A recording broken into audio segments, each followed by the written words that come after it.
नमस्कार, आप देख रहे हैं इक्वालिटी न्यूज और मैं हूं काजल आपके साथ।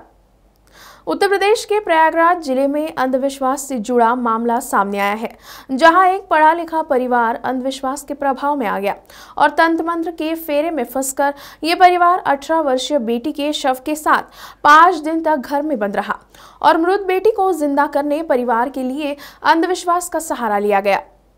ग्रेजुएट होने के बावजूद इस परिवार को झाड़ फूक पर भरोसा था, जिसके चलते ये परिवार बेटी को जिंदा करने के लिए घर में शव रखकर 5 दिन तक पूजा करता रहा। घर में बदबू आने पर ग्रामीणों ने पुलिस को सूचना दी, जिसके बाद घटना की जानकारी हुई। झाड़ फूक के चक्कर में परिवार के 11 सदस्य 18 वर्षीय बेटी के शव के साथ 5 दिन तक रहे। प्रयागराज स्थित करछना क्षेत्र के डीहा गांव में अंधविश्वास का यह चौंकाने वाला मामला आया है। जांच के बाद पता चला कि घर में कई दिनों तक खाना नहीं बनता था। इस परिवार के लोग सिर्फ गंगा जल पीते थे, जिसके चलते घर में 11 अन्य सदस्य भी बीमार पड़े मिले। पुलिस ने सभी को अस्पताल भिजवाया है, जहां उनका इलाज जारी है। बताया जा रहा है कि डीहा गांव निवासी अभयराज यादव प्राइवेट नौकरी करता था। कोरोना संक्रमण के दौरान नौकरी छूटने पर वो घर पर ही रहने लगा। उसकी 5 बेटियां व 3 बेटे हैं। 4 बेटियों की शादी हो चुकी है और एक बेटी को छोड़कर 3 बेटियां इन दिनों मायके में ही थी।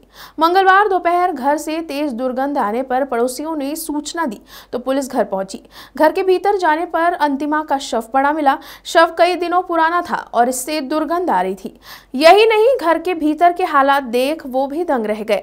जांच पड़ताल में जब ये पता चला कि घर के कुछ सदस्य पिछले कई दिनों से बीमार थे, अफसरों को जब ये पता चला कि घर में कई दिनों तक खाना नहीं बनता था और परिवार के लोग सिर्फ गंगाजल पीते थे, तो वो स्तब्ध रह गए। पुलिस ने जांच पड़ताल शुरू की तो पता चला कि अभयराज को छोड़कर परिवार के अन्य सभी सदस्य बीमार थे, लेकिन वो दवा कराने की बजाय झाड़ फूक में लगे थे। अभयराज ने बताया कि वो विरोध करता तो बेटे और बेटी उसे डांट डपट कर चुप करा देते। बेटी अंतिमा की हालत बिगड़ने पर उसने एक बार फिर दवा कराने को कहा तो सभी ने उसे कमरे में बंद कर दिया। 5 दिन से वो कमरे में बंद था। ते लोग न यहाँ का पानी पीते थे न खाते थे। गंगा जी से पानी ले आते थे, अपन कुछ जो होता था बनाते खाते थे। 3 महीना से टोटल कंट्रोल में से भी गल्ला नहीं लेते थे लोग।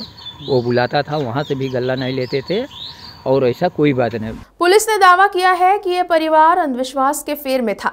फिलहाल शव को पोस्टमार्टम के लिए भेजकर अन्य परिजनों को अस्पताल भेजा गया है। अंधविश्वास के प्रभाव से पढ़े लिखे लोग भी अछूते नहीं रहते हैं। हाल ही में महाराष्ट्र में भी गुप्त धन के लालच में पाखंडवाद ने 9 लोगों की जान ले ली और अब प्रयागराज की यह घटना भी स्तब्ध करने वाली है। देश में बढ़ते अंधविश्वास के प्रभाव पर आपकी क्या राय है, हमें जरूर कमेंट करके बताएं। अभी के लिए इतना ही, तब तक के लिए आप देखते रहिए इक्वालिटी न्यूज।